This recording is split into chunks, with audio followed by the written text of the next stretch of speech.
जो सत्संग जीवन में कितने सारे परिवर्तन लेकर के आता है। एक कहीं पेड़ लगा हो और उस पेड़ पर फल लगे हो, उस पेड़ को, वृक्ष को देख के ही समझ जाना चाहिए कि ये वृक्ष ऐसे ही नहीं खड़ा हो गया, किसी ने यहाँ बीज डाला होगा, बीज से फिर ये पौधा बना होगा, पौधे से फिर ये वृक्ष बना होगा और तब इस पर फल लगा है। वहां पेड़ है, इसका मतलब बीज डाला गया है। ठीक उसी प्रकार अगर हम चाहते हैं हमारे मन में कृष्ण भक्ति का फल लगे, तो उसके लिए हमें सत्संग रूपी पहले बीज डालना पड़ता है। जब सत्संग के बीज डलते हैं हमारे कानों के द्वारा हमारे हृदय में, फिर वो धीरे धीरे धीरे जा कर के पौधा बनता है, फिर पेड़ बनता है और फिर उसमें कृष्ण भक्ति का फल लगता है,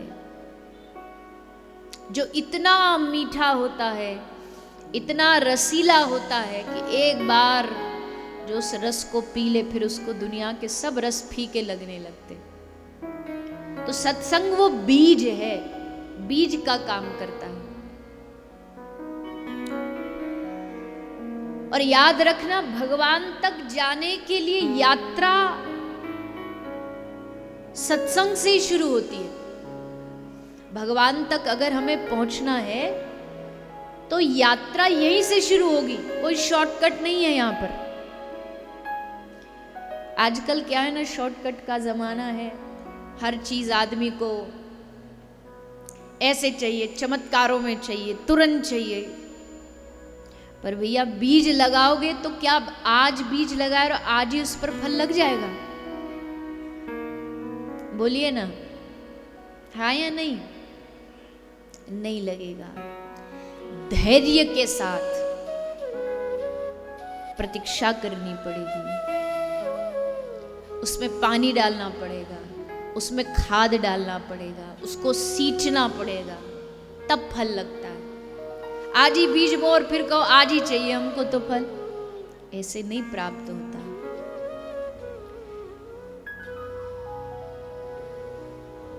सत्संग सुन रहे हो तो धैर्य भी मन में होना चाहिए। धैर्य और दृढ़ निश्चय, ये दो चीज होनी चाहिए। धैर्य इस बात का होना चाहिए कि कोई जल्दबाजी नहीं है, आराम से सत्संग सुनेंगे, एक बार सुनेंगे, 2 बार सुनेंगे, 10 बार सुनेंगे, हजारों बार सुनेंगे, जब तक कृष्ण सीधा आकर के हमारे हृदय में ना बैठे तब तक सुनते ही रहेंगे। ये होता है धैर्य। और फिर दृढ़ निश्चय। दृढ़ निश्चय किस बात का? कि ये पक्का है कि अगर मैं कथा में बैठूंगा तो भगवान मेरे हृदय में आके बैठेंगे, ये मुझे पक्का विश्वास है। ये दृढ़ निश्चय। शॉर्टकट में मत भागो, फंस जाओगे।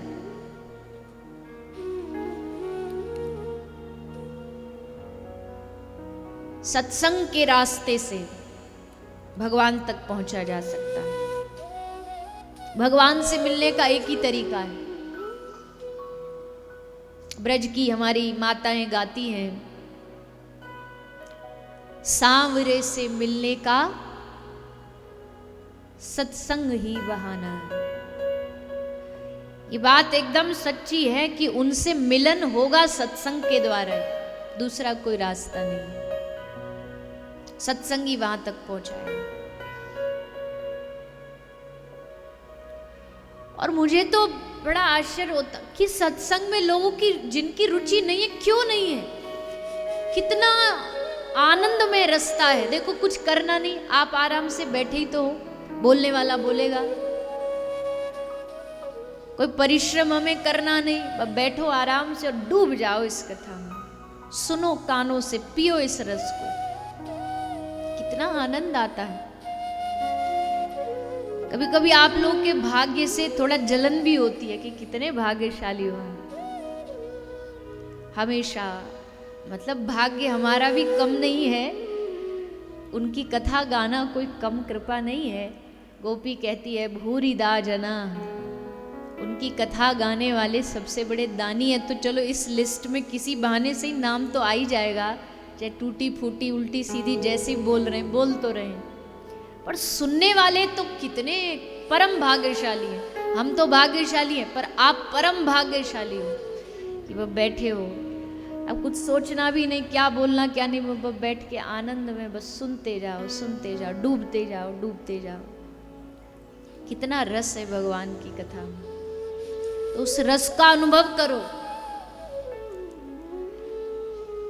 सत्संग को हल्के में मत लेना, सब रास्ते सुन के ही जाते, जितना सुनोगे, जितना श्रवण करोगे, जितना सत्संग चित्त में बैठेगा, उतना ही विश्वास पक्का होता जाएगा, मंझता जाएगा। जैसे एक सोना, गोल्ड, सोना अगर बहुत दिनों से रखा थोड़ा थोड़ा उस पर पीलापन कालापन ऐसा थोड़ा चढ़ जाता है, हल्का मैला हो जाता है, तो उसके मैल को कालापन को दूर करना है, तो फिर क्या करते हैं मैया? माताएं तो ज्यादा सोना पहनती, तो आपको ज्यादा पता हो, क्या करते हैं? मुझे सुनाई तो नहीं दिया, पर चलो मैं बता देती हूँ कि उसको आप सुनार के पास ले जा करके, या जो थोड़ा जानता है उसके पास जाके, उसके पास एक पॉलिश होता है, एक कोई मटेरियल पदार्थ होता है, उसको जाके उस पे उसको घिसता है और रगड़ता है, रगड़ते से उसकी जो सारा कालापन वो दूर हो जाता है और एकदम चमचमाने लगता है।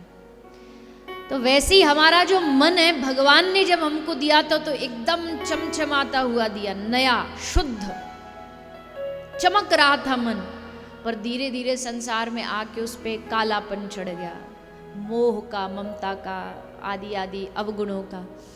अब ये मन को स्वच्छ करने के लिए क्या करना चाहिए? बोले मन को जैसे सोने को रगड़ रगड़ करके साफ किया जाता है, वैसे ही इस मन को साफ करने का भी एक ही तरीका है। सदगुरु रूपी सुनहार के पास जाओ, संत रूपी सुनहार के पास जाओ, और वो जाकर के सत्संग रूपी पॉलिश से इस मन को इतना साफ करेगा, इतना रगड़ेगा कि ये मन एकदम वैसा ही शुद्ध हो जाएगा जैसा ये हमें मिला था। सब मैलापन, सब कालापन सब दूर हो जाएगा। मन की शुद्धता के लिए सत्संग जरूरी है, इसलिए सत्संग में बड़ी ताकत है।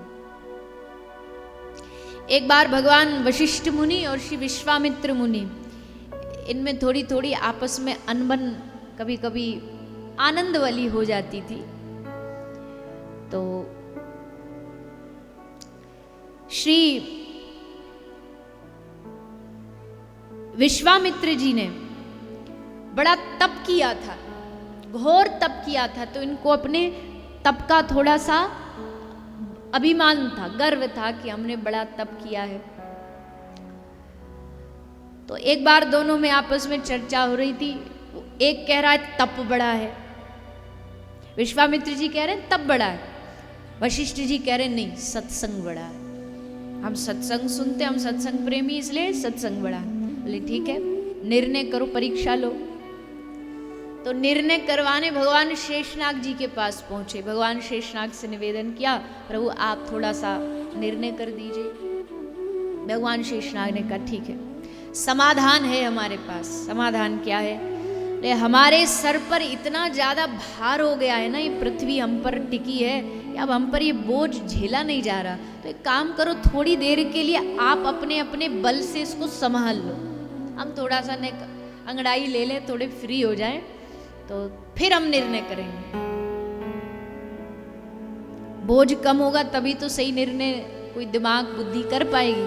तो लो आप इस पृथ्वी को संभालो।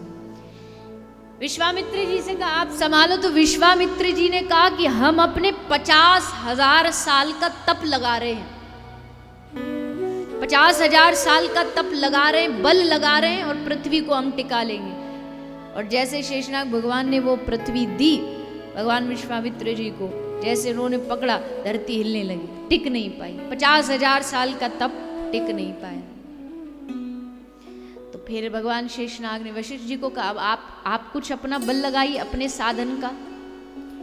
तब श्री वशिष्ठ जी कहते हैं, वशिष्ठ भगवान ने कहा, हमने जागृत अवस्था में नहीं, अगर सपने में भी 2 घड़ी सत्संग अगर सच्चे दिल से किया हो तो हे माँ पृथ्वी, आप हमारे सर पर विराजमान हो जाइए। और जैसे कहा, पृथ्वी वहीं सर पर रुक गई, वहीं थम गई। भगवान शेषनाग ने कहा, लो जी, हो गया निर्णय। सब साधन प्रणम्य, तब भी अच्छा है, व्रत भी अच्छे, सब अच्छा है, लेकिन जो बल सत्संग में है वो बल दूसरा किसी में नहीं।